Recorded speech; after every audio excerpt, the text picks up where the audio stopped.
You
Hangman Adam Page to remain All Elite Wrestling World Champion.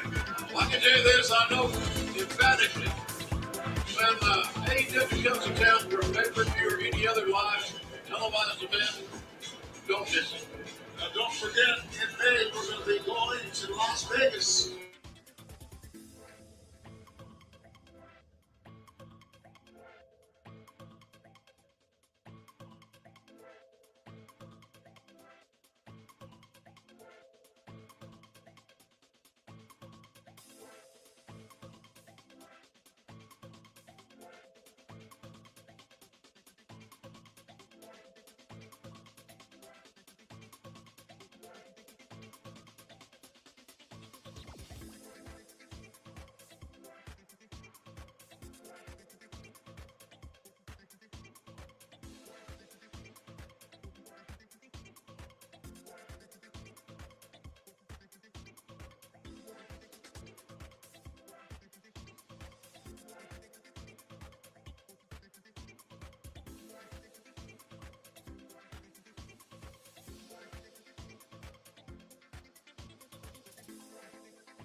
Hey, what's up? What's up? It's Izzy here in the IzzyVerse, and we're gonna get started any moment now. Let's start off talking a little bit about AEW. What's up? What's up? How's it going, Jorel? Hey, Izzy.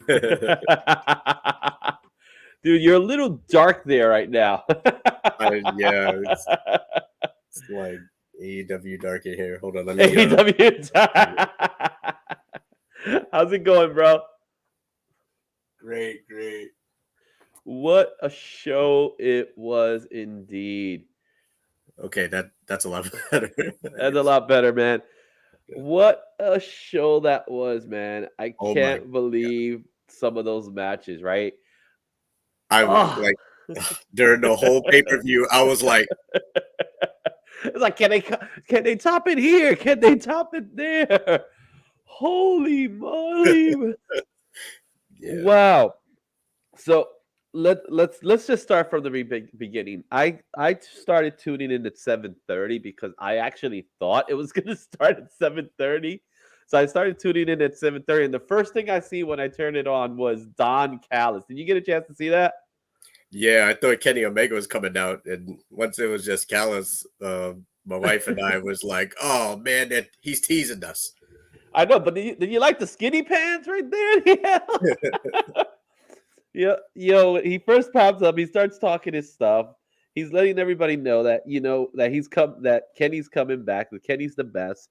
So it got me thinking: is Kenny coming back as a heel, or is he coming back as a good guy? As a baby face. My assumption is that he's coming back as a baby face, right? Because that's kind of like the what they're cluing in on us. But in all fairness, when he comes back, it's just gonna be awesome, man. That's it. That's all I gotta say, man. It's just gonna be awesome, right? Either way, I'm gonna love Kenny. Heel, baby face. I think it just works, man. Yeah, either way, right? Yeah. We get that. Then we get pretty much one of those throwaway matches. One thing I could definitely say is that AEW definitely knows how to do a throwaway match, right? When it comes to buy-in, right? So we get the buy-in, and we get Hook versus QT Marshall, and it's exactly what it was. It was an opportunity to take Hook and continue to pick up on the momentum that he's building. Any thoughts on that match in particular? I thought it was short and sweet. I think it was one of Hook's most challenging matches thus far. And I guess that makes sense, because it's a pay-per-view, so you got to make it challenging for him. I do think Hook, man, he did it again. In my opinion, the guy's great in the ring. QT Marshall made him look wonderful, immaculate. And what more can I say? It's Hook. He comes and dominates and leaves. Yeah, and he comes in, he does his job. He's just doing they're doing the Goldberg thing with him without making him look as dominant as Goldberg, right? So but he's still pretty dominant. Um, I like what I see in Hook. It's growing on me, the very nonchalant way of wrestling where he just comes in like, I'm just here to have my paycheck and go, and stuff. And it's like you see Taz, but you don't see Taz at the same time. It's like this kid's too good looking to be Taz's son. That's how I feel, and I don't know what's going on with the hair, man. But you know, it, it's Hook. What do you got to say about that, right? You know what I mean? So we get that match, then we get our three-way match, right? Not three-way, a 6-man tag team match. We get the House of Black, Pac, Penta Oscura now, as he's going by, Penta Oscura, and the returning Eric, now Redbeard, which is formerly known as Eric Rowan from the Wyatt family. The what was the name of their tag team for a little while? The something brothers. I can't remember their name. I don't know why I can't. Either. Yeah, so they come in, they have the match. I have to say, House of Black really looks strong. The way their presentation, they have a presentation, they have an aura about them. Buddy Matthews is amazing. He's such a great performer. Aleister Black, Brody Lee, not Brody Lee. I got it wrong. Brody King, Brody Lee. God rest his soul, right? But they have the match, and it was more like the type of match that you have a nice comeback for Eric, but he took the pinfall, which I was a little shocked that he actually took the pinfall for this match. What was your thoughts on this match in particular? Yeah, I agree. That is pretty shocking. You think that Eric would make a big splash, making his debut at the pay-per-view event, in his debut match at a pay-per-view event. And to lose, I found that pretty surprising. I did love how the pacing of that match was. Matthew did great. He's always great, by the way. Yeah. Malachi was amazing in the ring. Pac was just amazing. Phoenix great, and oh man, I mean, it was a great performance. I enjoyed the match. I think Eric. I think his wrestling is even better here than it was in WWE. He seems to be much quicker. I guess more in tune.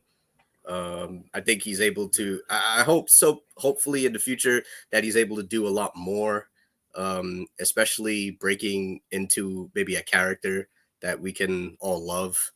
That's what I want to see from Eric.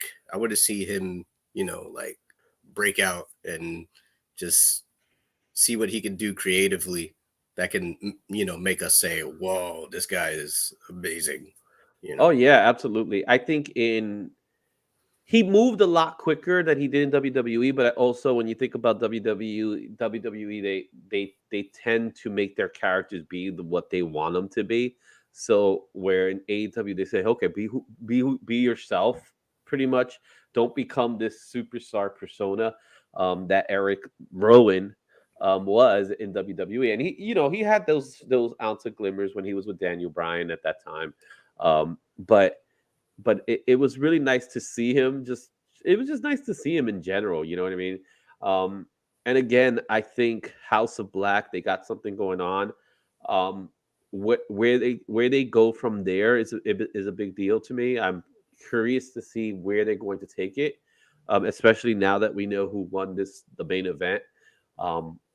What they're gonna do with them in particular. So before we get started with the actual pay-per-view, I just want to let everybody who's watching, if you are a first-time watcher, let us know that you're watching this for the first time. We're in the IzzyVerse, and in the IzzyVerse, we're going to be talking about the AEW pay-per-view event, Revolution, that just finished a few minutes ago. Leave your comments, man. Say hi. Whatever you want to do, say hi in the chat. We'll be here for a little while. Hopefully not going to do a pretty long one.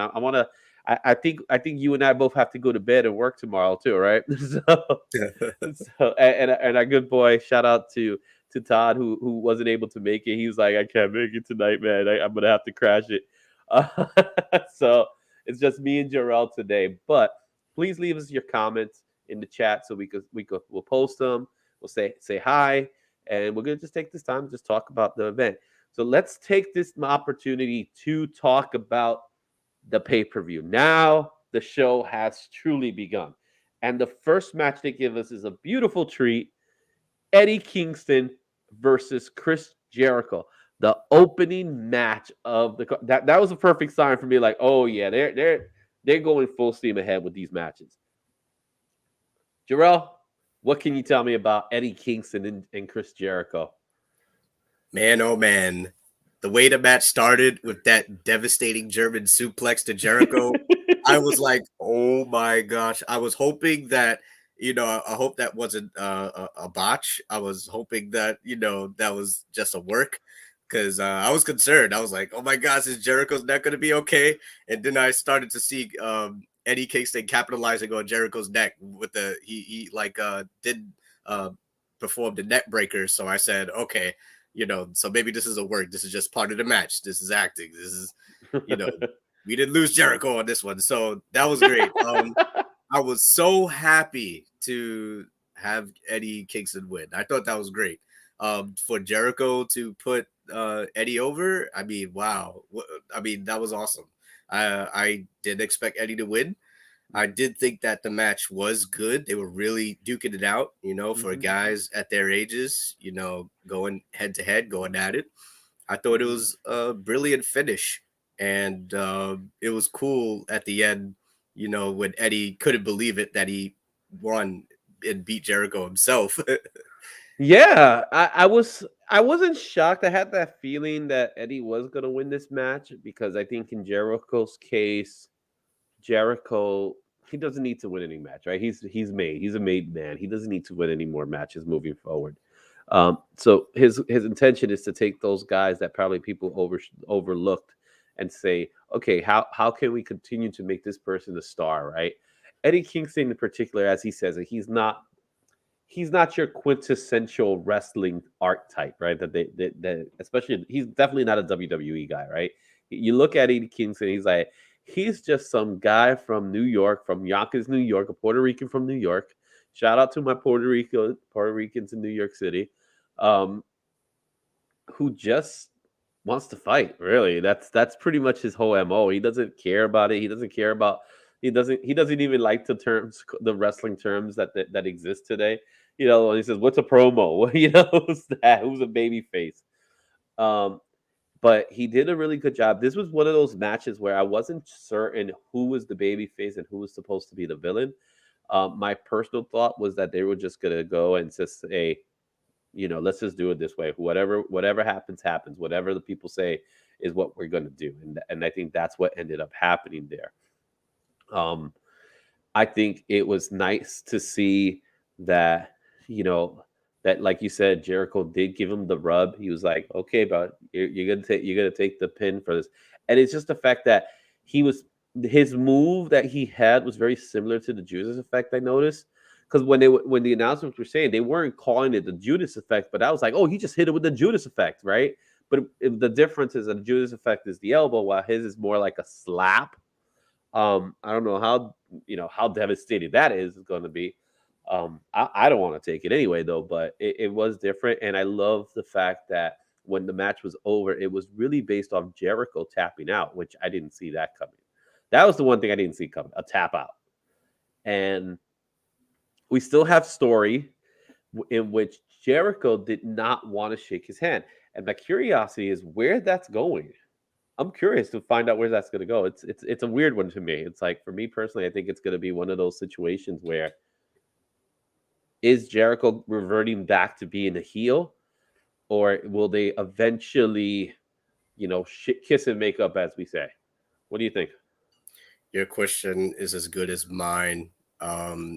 If they are to continue their rivalry, I don't know where they can take it at this point. I think there should be a new chapter for Eddie Kingston now that he has beaten Jericho, that he can maybe go on to, other rivalries, bigger rivalries. I think he has, a plethora of guys to go against, like MJF, maybe sometime in the future. Maybe he could do something against Hobbs or Team Taz. There's all sorts of, I guess, storylines that he can choose from. I do Mhm. think if they do continue the rivalry, I have a feeling that maybe Eddie would take some of Jericho's boys with him. That could be a possibility. Mhm. Yeah, because I know um, Jericho and Power and Glory, their names been escaping, Santana and Ortiz. They did kind of made up in a way, but with wrestlings, you never know, right? So, in particular, I think what's going to end up happening is that there is going to be a new faction, um, which will be, with Eddie Kingston and this guy and these guys, Santana and Ortiz. Santana Ortiz. And the other thing I think is going to end up happening is that I think that's where Homicide is going to come in. He did show up beforehand. I know he was there during the Queen show where I was at. But I do believe that Homicide will come in, and then that's where they'll click, and maybe who knows, they might even bring back Conan for a little bit, for that kind of stuff. So I'm curious to see how that turns out. Um, yeah, That'll be but crazy. yeah, so I think they are building up to something. Um, Power and Glory. I think they're long overdue for like a major run. I'm a little surprised they haven't had a major run or anything like that. But I think it's only a matter of time before someone they put the straps on them. So speaking of straps, let's talk about the next match. Our next match was the trios, the three-way match. I think they call it trios match there, but it was a three-way match, a triple threat tag team match for the AEW titles. You had Jurassic Express versus Red Dragons and the Young Bucks versus the Young Bucks, right? This one, I think it started out a little slow, but then it started picking up the paces to what you expect from a match that had the Young Bucks in it, right? Um, but the moves you were seeing, the move sets that were going on, Jurassic Express, man, whoo, Jungle Boy, my boy, Yeah. Jungle Boy is awesome. Right? And then again, Kyle O'Reilly, Bobby Fish, they are by far one of the best tag teams out there. They work so well together, man. Those two in particular. And what else can you say about the Young Bucks, right? It's like we could talk about the Young Bucks all day. It's the Young Bucks. It's nothing. There's nothing different about that, right? So talk to me, man. What do you think about that? What do you thought about that match in particular? Those guys were putting on one heck of a match. The stunts they were doing, man, it's like I feel like Jungle Boy and Jurassic Express. It's like you can imagine them being in a prehistoric era doing some crazy stunts and landing on dinosaurs and all kinds of other animals and stuff. It's just nuts. The way they wrestle, their style is so unorthodox.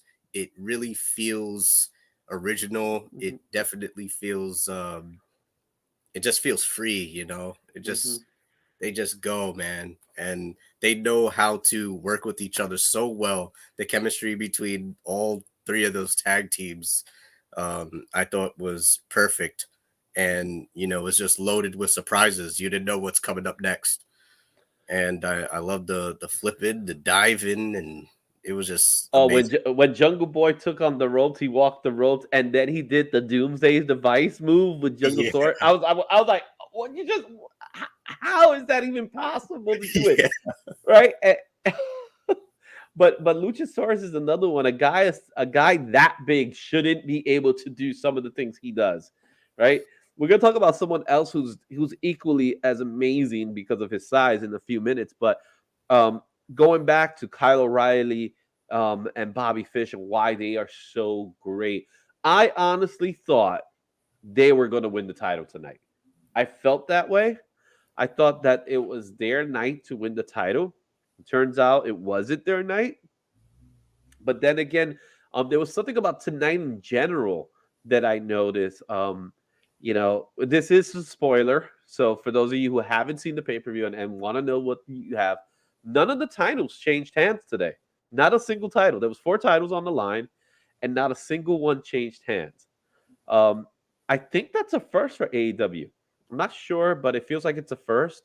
Um, and honestly, I thought certain titles were going to change hands. I would have said if Red Dragons would have won tonight, which they did it, Adam Cole would have won, and they would have done something with that.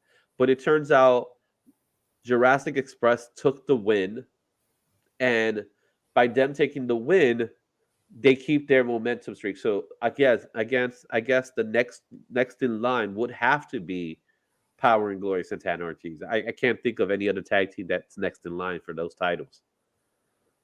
Yeah, I thought Red Dragons. I had a strong feeling that Red Dragons was going to win. There was a point in the match when I was like, "Oh, I think these guys are going to get it," and I think that would have been a good look for them as well because they haven't won a belt yet, as a tag team, and I thought that would be a good way to start off, a great rivalry and storyline for them. Mm-hmm. But hey, Jurassic Express took it, so I wonder where they're going to go with that. Yeah, and it makes me happy that they're keeping the belts and they're going to keep rolling with them. So that's actually a good thing to me. Yeah. All right. Whew. The ladder match. if we thought Kingston and Kingston and Jericho, Jurassic Express, Red Dragons, and Young Bucks was crazy, then they threw us this ladder match. And with ladder match these days, it's like we've seen Money in the Bank, we've seen all these matches, right? And we see all these ladder matches, and we think to ourselves, we can't see anything new. We just lied to ourselves because we saw so many things being done that I personally have never seen in a ladder match. Yes. Holy crap. Hobbs and Wardlow tearing the ladder. Never and then Hobbs attacks Wardlow. You think that they're gonna, tag team and clean house on Keith Lee? Suddenly, Hobbs hits Wardlow in the back. A lot of betrayals. I really like the performance of everybody in that match. That was just a really good ladder match. They knew how to orchestrate it and make sure that it was a type of ladder match that was something we never saw before. Yeah. The one thing I saw that was like it just drew my mind away was when they were holding the ring, they were holding the ladders, the big guys were holding the ladders. I think it was Orange Cassidy. Orange Cassidy just went and he did a pull-up and pulled himself up to try to catch it. And I just went, what just happened? How the heck he was able to do that? He does it, and then once he does it, he tries to go for the brass ring, and then they just shimmy the ladder, and it just hits him right in the sack. And I'm like, and you see his face like, oh, I don't, he wasn't able to fake that one. He did that. That was real, as real as they come. What a match, man! Again, we see the big guys, and it starts off exactly how you expect it. All the smaller guys get kicked out. You see the big guys, the 3 big guys in the match. They're looking at each other, and then you get Orange Cassidy and doing his typical Orange Cassidy move. He's kicking them, and they're like, whatever, and they just pound on him. I'm starting. What I love about Orange Cassidy these days is that he's not really playing as lazy as he used to. He's not really playing a lazy man. He's played more like you could tell he's kind of having fun now with this, and he's just like, yeah, whatever. And stuff, yeah. So good, man. I love Orange. I love his gimmick. It's like so original, and it adds so much more flavor to just AEW. And whatever match he's in, whether he's managing or not, it's just great to have him there. He knows how to entertain a crowd. That idea and how he came up with everything is just like, what? I would have never thought about. That is so unique. So cool. Yeah. The other part is we did, and I knew it was happening. Whenever you see an Orange Cassidy match, someone's lurking around. And one of my personal favorite comedy acts Danhausen does his thing. He shows up, and there he is giving his curse. He's like, yeah, Yeah. the best thing he's like, yeah, it worked, it doesn't. What? Who cares? I'm wrong. Okay, I'm leaving. Yeah. I love Danhausen. I love him. His gimmick is another one of those so dumb that it's like you gotta love him, man.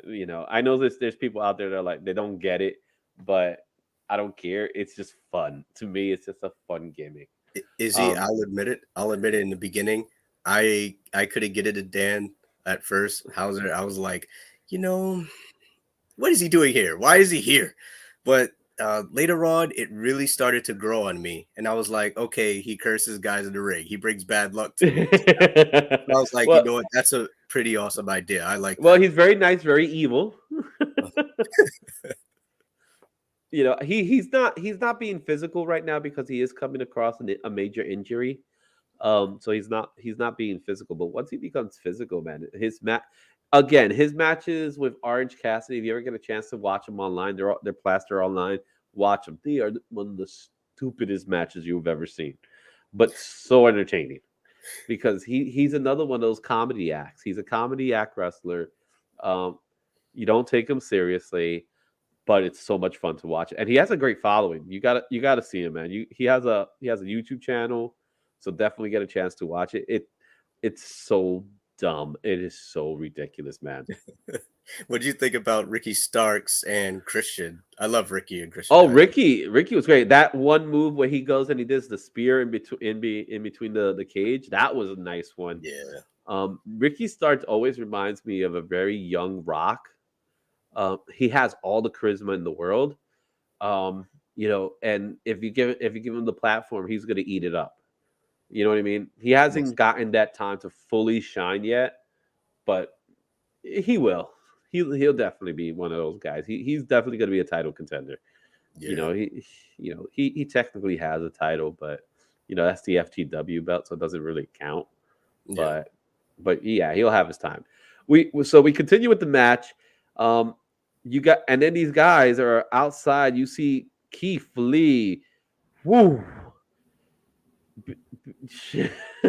What can I say about Keith Lee that we can't say we haven't been able to say before? He knows how to put on a show. He knows how to put on a show. He knows how to hype a crowd up. I don't understand what WWE was doing with this guy, but he was there and he did the job. And in the reality of it, a lot of people thought he was going to win the match. I knew. My personal feeling, as we were watching the match, me and my wife, me and Debbie were already talking about it. We were like, yeah, we think this guy's gonna win it because it's part of the storyline, right? So the winner, who we thought was gonna win it, was the person that won it, which was Wardlow. So Wardlow ends up winning the match, and I guess this leads up to what we're gonna be talking about momentarily. It's gonna lead up to the breakup finally happening, all right? But knowing AEW, it might not just happen just yet, right? So we get the match. Wardlow wins. He is now the number one contender to the TNT title, and after that, we get Tony Schiavone, and he kind of gave it away, right? So he has the clip pad, right? And as he has the clip pad, he accidentally shows the clip pad, and when you see it, you see the name all nice and big, right? And it turns out he's introducing new to AEW, Swerve Strickland. All right, what do you know about Swerve Strickland, Jarrell? Do you know much about him? Quite honestly, no, but I have watched him on NXT when he was in Hit Row. And I pretty much like that stable. My wife, really loved that stable. And he's definitely got it. He's charismatic in the ring. He's got the moves. He's got the mic skills. I wish to see him shine in AEW. Mm-hmm. Yeah, I think he was one of those guys that was talking about never giving the chance. They show up in SmackDown, and they were there for 3 weeks before they were all released. And they disappear. For Even so, they just we're releasing them and that's it. So they never had an opportunity. They never even given a moment to really just do something, right? No program, no nothing. You show up and then you get kicked out pretty much. You get thrown out. So I think he does have a chip on his shoulder, for the right reasons. Um, where he goes and how they utilize him, I'm still curious to see because that roster is pretty jam packed already, and there have been people that have been sitting down that haven't really been shining the way you probably wanted them to shine. Um, I'm thinking of this guy, um, Black Machismo. I haven't seen him much, right? Hmm. Um, Jay Lethal. So Hmm. I'm thinking of people like Jay Lethal who he signed and not much has happened. Yeah. So I'm curious what they're gonna do with Swerve in particular. Obviously, he's very young. He is very fresh. He draws a certain class. He's also a musician, so he does have a musical background. So he does have that going for him as well. So I could see them, cross platforms. So that's an opportunity. So I do see high hopes for Swerve. I Someone else who we're going to talk about next has no problem with the spotlight, and that is your TBS champion, Jade Cargill. She was fighting Tanya Taya Conte or Tay Conte. Why am I saying Taya? Tay Conte, and it was a good match. It was a good match, and Jay is still working her style, but what I'm noticing is that she's getting better. Where at first she was very awkward and she's green, but she got the 20 matches under her belt, 20 plus matches. She gains the victory, and here she is. She defends her title and she wins her title. Um, Thoughts on that match? I thought that there was some great ideas for her to cosplay as Jade from Mortal Kombat. Um, that made me even love her even more. First Storm and now Jade. I'm like, oh, I'm more in love. And my wife is just looking at me like she wasn't kill me. But the match was good. I like how Jade was taunting Ty in the beginning because she's like, oh, your jujitsu is nothing to me, and she was stalking her and doing these kung fu poses. Oh And yeah, she did the yeah, I Karate thought that Kid. I thought the back and forth was good. And then Ty, she started doing her judo and stuff like, hey, don't sleep on me, Jade. And I thought I think this was one of Ty's best matches. She really Mhm. showed her wrestling chops and her skills, her martial arts skills, and pretty much made it difficult for Jade. She was showing her, hey, I'm definitely a contender for you. And of course, Jade at the end capitalizes, and she's still remains undefeated. So remains your undefeated champion. So we move on to the match, one of the most anticipated matches of the card. Um, oh, how brutal was that match? CM Punk versus MJF. First things first, it opens up with Cult of Personality, right? And everybody's already starting to sing their song. And then, bam, you got MJF cutting it off and doing his entrance. Comes in, you know, I love the announce team. The announce team when they come to MJM, they hate his guts, right? And they always say things like, this guy's a jerk. We hate him. Then this, and it couldn't happen to a nicer guy. Being very condescending towards MJF, and then the music hits, but it's not Cult of Personality. I was shocked when I heard the music that was playing. So are you aware of the music that was playing today? It's two things. Either because it's been so long, it's either maybe CM Punk's debut theme song, his ROH theme song, or back in his younger days Well, type of thing. the the theme song that it was from AFI. It was AFI Miseria Cantante, right? The Uh, beginning. That's the name of the song. And when I heard this, when I first heard it, I was like, wait a minute, I know that song. All right, it's AF5. He's coming out to AF, and you like, but it was like such a perfect atmosphere for it too, because Cult of Personality is what we know him for, right? But he comes out to this one and it's like, oh no, this is like a darker version of CM Punk. We're not getting the guy that's just happy to be here now. We're getting the guy that's ready to fight. And did they bring it? Right? They come out, they get that collar on, and the first thing they do is start pounding on each other. Right? Start pounding on each other. MJF gets the upper hand. MJF is the first one to get CM Punk to bleed. So CM Punk, man, when he bleeds, man, he bled today. Whoo! yeah, a lot of bleeding in It that was to the ring. point. My mom's with me and she's watching it. She's like, "Oh no, that's gone too far, man. That's crazy." Like, no, these guys want to fight. Um, your immediate reactions to all that, man? Uh, a lot of brutality in that one. I love seeing this side of Punk.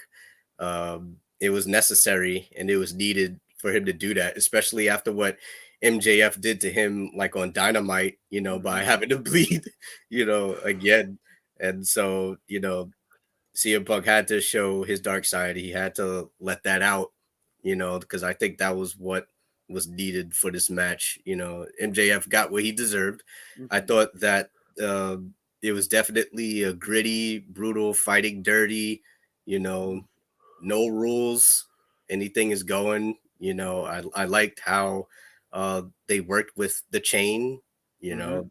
They knew how to coordinate that off very, very well while going around the ring, to the crowd and just feeding off of that energy. It was just a very brutal match. That whole ring had so much blood Oh in it, yeah. and I was just hoping that I hope they cleaned that. I think what they ended up doing was they ended up replacing it. That's during the breaks or something like Yeah. that. So yeah, it was great. And then we get the winner of the ladder match. Wardlow comes in because MJF's like calling him out. He's like, "Yo, come on, come Wardlow, get you." Wardlow comes in. He's like, like, yeah. And then he looks at it. He's like, I can't find it, boss. Hey, what you can't find it. And CM Punk gets a shot at him. And then afterwards, you see Warlord like, "Oh yeah, here it is." And it was done so perfectly. He just takes it instead of like tossing it to CM Punk, which he could have done. He just leaves it there on the ring apron, like, "Oh well, whoever gets it gets it," and he walks off. And of course, CM Punk gets it, knocks him, match over. Here's what I'm thinking. I'm thinking to myself that yes, they're gonna clash, right? Come this Wednesday, MJF and Warlord are going to have a confrontation. Um, do I think that's the moment it's gonna happen? Possibly, but I think MJF might still hold a grip on him for a little while longer, before, but maybe pass more intensity towards it, more animosity towards it, and then finally they have the match. Now I'm hoping that this match will take us to Double or Nothing, right? So they have to give it its time to like build because it's already been taking a long time to get there, right? This is a storyline that's been like almost a year long now. But now we're at that next stage where okay, we now know he's gonna turn on MJF, but MJS is still grasping onto him, right? Like I pay your bills. If it wasn't for you, your family will all be in the street. The typical story, right? Typical DiBiase Virgil story, pretty much. That's what it is, right? So I see that happening still. I don't think Wednesday Warlow is going to be like, okay, you and I are done. I think he's going to go in with the idea that we're done, but MJF is going to go in with the idea is like, oh no, I still own you. and they might hold on to that a little bit until we get closer to Double or Nothing. Because I think that's a match for Double or Nothing. I honestly think. What do you think? Absolutely. Absolutely. I definitely think that they need to continue bringing in that tension and that drama and suspense, on when did these guys go to clash, have that give and take of, is this guy going to turn on me? Are we, on good terms? I do like you said earlier, how Wardlow just placed that ring in there saying like either you punk get it or Mm-hmm. MJF, you get it, but after all I've been going through for these past weeks of MJF treat me like crap, I just don't give a damn.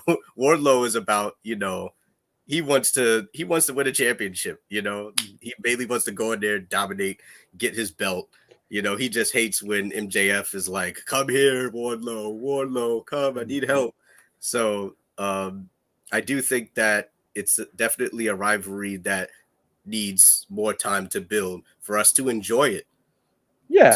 For it to, suddenly the bottle is open and everything just pours out and splashes over, and we get that match between them, Yeah. that juicy, desirable match. Yeah, it's like right now you're shake. It's like the bottle's being shaken, right? So the fizz is starting to build, right? But you haven't unreleased the cork, right? It's in that point that it's there. It's gonna happen. We know it's gonna happen. We're gonna wait a little bit for it more because I think there's more. Like you said, that we want to build the intensity, but we know that the payoff is going to be Warlow is going to beat his ass. In other words, right? He is going to beat him down when it finally happens, right? So CM Punk gets that win, rightfully so. That pretty much solidifies that rivalry. I do believe that rivalry is over and it's time to move forward. Um, and so are we. We're gonna move forward to the next title match that we have: Thunder Rosa versus Britt Baker, D.M.D. Winner, Britt Baker. Were you shocked by that? Because I was. I thought Thunder Rosa was going to take it, honestly. I feel like, how many times are you going to have Britt's entourage, once again cheat, to make her win? I mean, how long is it going to go on? I think Thunder, it's time for the title to kind of change with Britt Baker. Before I think fans will start to get a little bit tired of her, having the belt. I think that there needs to be a switch pretty soon, at least. Especially with a new belt, right? They just have a new belt. It's a nice belt too. It's like, it's bigger than the previous belt because the other belt was very small in that sense. So they made this a larger belt. It's a nice belt, and yeah, I don't understand why Thunder Rosa didn't win it. I thought this was her moment. Um, Also, I conspicuous by her absence, Mercedes Martinez. I was shocked not to see her somehow involved in this match. Kind of like a backup for Thunder Rosa after all that was going on. Um, and yeah, Britt Baker gets the win. Of course, it ends up becoming more of a 50-50 thing because the reality of it, when it came to the lights out match, Thunder Rosa already got that win off of her. So I guess 50-50 in this case. Britt gets her win back. Now they just need the rubber match, and who's going to win the rubber matches? That's the question I have at the end. I still believe Thunder Rosa's time is coming. I thought it was today, but apparently it's not. Someone else felt differently. Yeah, I'm at this point when I'm wondering, are we going to have like Jade go against Britt for No, the I don't think. titles? I think Jade's going to be there for a while. She will be on that TBS title for a while. That's my Hmm. personal opinion. I don't think Jay's ready for that. Besides, villain against villain, I don't think it's not the type of match we're looking for right now. Yeah, because I'm wondering now, like, who is Britt going to face at this point? I'm thinking maybe Statlander, maybe. Well, it could be Hirsch, but again, Hirsch is a villain, so who knows what's that could be, Yeah, But but she did face Statlander already, so she faced that's Statlander, right. she faced Ty Conte. Um, you know, and it's I'm not sure who will be next, and we'll see. Where's Uh, Ruby? there's also Ruby, but she already beat Ruby too, so she's pretty much gone through the whole roster, unless they bring in new people when it comes to that, Hmm. which is quite Unless, possible. yeah, it's quite possible. All right. So we get that match. Britt Baker's your winner, and then we get to another match, another anticipated match, another brutal match. John Moxley versus Bryan Danielson. Loved it. Yeah. Loved it. One of my favorite matches of the night. I will admit to that. You know, and I think seeing Moxley and Danielson work a match that they haven't had a chance to work on when they were in WWE, but now they had that time to really just let loose. And it's just amazing how diverse Bryan is in his style, right? You know, like he's a pure wrestler. Pound for pound, he's one of the best. But at the same time, Moxley being more of a striker type, yo, Bryan brought it. He said, "I'm gonna do it. I'm gonna fight you, and we're gonna bleed together." And by God, did they bleed together? You know what I mean? Yeah. Um, yeah, Yeah. I go felt for it. that they definitely know how to meet each other at different levels. Daniel, as you said, real technical. Dean, you have the brawler, but however, Daniel's like, hey, if you're gonna brawl, I know how to brawl too. And Dean is like, if you're technical, I'm gonna get technical too. Yeah, Turning it up in that match, and it was relentless. I'm talking like, geez, there was a point when I didn't know when the match would end, but they were tearing each other up, and it was to the point when they just, man, it was just such a legendary match in my opinion, and they definitely capitalized on putting a lot of highlights into the match as well. What really surprised me was seeing William Regal. yeah, that was a big one. When he went, so Moxley wins the match. He wins it by a roll up type maneuver. So it wasn't like he fully won the match because Daniel was clearly in control. But at that particular point, Moxley got the upper hand and got the pin. And then you thought the match was over, but it wasn't over. they start fighting it out, and then out of nowhere comes out William Regal, man, and he's like, you know, GM William Regal. That's what it looked like, right? And he just straight up went right into both of their faces. That one moment when he goes to Moxley, he just puts his head and he just headbutts him. I'm like, do you want to fight or what? And it was like, no, you guys shake, you guys are, it's almost as if you guys are brothers, man. What are you doing? But he gets them to shake. He gets them to show respect to one another. And I'm curious to see what's going to be William Regal's, what's he going to bring while he's in AEW. Will he be an official or something, or will he be in the role of a manager to a Bryan, to a Moxley, or something like that? Because it does sound to me like Moxley and Bryan are going to team up in some way. Maybe not as a tag team, even though people are already talking that they might go to the tag team. I think they're more. I think there would just be more like a stable type of thing, where they're just there to just beat the crap out of everybody in existence.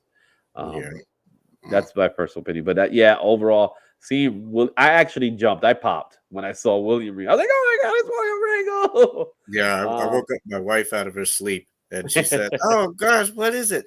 Oh, William Regal." And, and she's honestly afraid that if Daniel and Dean team together, that they will just dominate, that they'll Yeah, tear everybody apart, and there's not going to really be a match for them because it's just that darn brutal in the ring. yeah. So it'd be like creating another faction, which AEW is big on. They love their factions. But it's like maybe it'll be Moxley's turn to make a shield like a shield like fashion within AEW that includes Daniel Bryan, because Daniel Bryan never been part of a faction. If you can't really count these guys, it was like a one and done with the Britt. NXT guys. I'm Oh, trying to and remember their name. I don't remember their name. remember that Um, time when Daniel was like with the Wyatt family? oh yeah, I don't count that. I Yeah, tend to forget that happened. yeah. Then we go to the match that's supposed to be our palate cleanser, which I don't think it was. I think it was meant to be a palate, but damn, it was not a palate cleanser. We have the match between Sting, Darby Allin, Sammy Guevara versus Andrade and Idolo, Matt Hardy, and Isiah Thomas, and the rest of the CFO, whatever we call those guys now, because that's who they all were fighting. That match was insane. My wife looked at the screen, and once again, she woke up out of her sleep, saw Sting dive off and into the table, and she was like, Well, "At this before he age?" even does that, before Sting does the dive, right? You see Sammy and Isiah, and they're there looking, and Sammy's like, "Oh yeah, I'm gonna do it. I'm crazy. I'm gonna do a Spanish fly." And he does a freaking Spanish fly, and the table didn't break. The table Yeah. didn't break the same way it normally would break. The legs broke off the table, so I was like, "Oh, that gotta hurt." And then they're setting up this table, and all you see is 60-year-old Sting doing a dive, and I just went, "Why? Why are you doing a dive? You don't need to prove yourself anymore." You It's know what I mean? It's like it's dude, we get it. You're a legend. They call you the icon, man. You do not need to do dives. This is let the young guys do it, right? And yeah, but he did it, man. He brought yeah. it. I'm like, I still love you for it, Sting, but my goodness, don't scare me like this, man. I know, and let's not forget, even before that, when Darby Allin he takes the Jose, the guy, the manager that doesn't speak, Yeah, they put a garbage can on top of him, and just does a he just does a slide to a sliding spear, and I just like poor yeah, guy. yeah, He's just minding his business. He's not even there. He's not even saying a word, right? yeah. But they get the win. That was a that was just the overall fun match, and and it's good because it's good because we're now at this time that it's like me personally, I'm like, oh man, I'm tired. I want to go to bed, but I gotta get through this, right? I gotta do this, right? We get our main event. Adam Cole Bebe challenges Adam Page, the cowboy Adam Page, and I'm not gonna lie, I was surprised. I was surprised at the end result. Um, Overall, I thought it was a good match. It wasn't the best match. Obviously, I think the other matches were much better. Overall, it was a good match, and I was a little shocked that Adam Page won it. So I think that they're just still trying. They still, I think personally, I think what they're trying to do is they're trying to make Adam Page a bigger superstar than he is right now because I still see him as not, I really don't see him as the face of the company right now. Um, but maybe because they're probably building to get to MJF or something like that. I think with him, because I would like to see an MJF Adam Page match with the winner being MJF. But it sounds to me like MJF is going to have his hands full for the next couple of weeks, months maybe, before we get that match. So, what are your thoughts about this match? I think the match was executed nicely. I think I definitely feel like Adam Page uh, knew how to keep up the pace, with Cole. Uh, I think that the pacing was great. The back and forth was great. Adam Cole was pretty dominant. There were times when I thought uh, Page would give the title to him because he was really giving him the business, Mhm. from all those kicks. Remember that kick that Adam Page, he dived off the Oh turnbuckle. yeah. Oh man. And then Cole just gave him that, super kick right in the neck. That was cool. Like I just felt like, Cole was bringing it to him. And then when Bobby Fish, when Bobby Fish and them came out, I thought that was going to be it. I thought they were going to win for the night. Yeah, especially when they were cheating and they were doing the moves and stuff like that. And he was like, okay, he's gonna get the win, and he just kicked out of all the shots. And then the rest of the world came out, to fight back. And I was curious how it ended. Obviously, Adam Page got the buckshot lariat. He had to hit it. He had to hit it multiple times before he could get the win, but he eventually gets the win.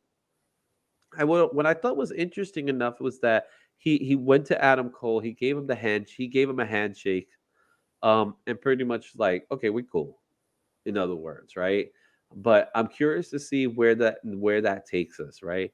Does Adam Cole continue to pursue the title, or does Adam Cole now wants to work on a program with someone else? That's my curiosity with this, because first of all, I don't know where we could take Adam Page right now. Who's next for Adam Page? I really don't know. I could see people for Adam Cole, but I'm not sure I could see people with Adam Page right now. So, what do you think? Who do you think might be next for Adam Page? That's a good question. I did see CM Punk at the end of the match that he had with MJF.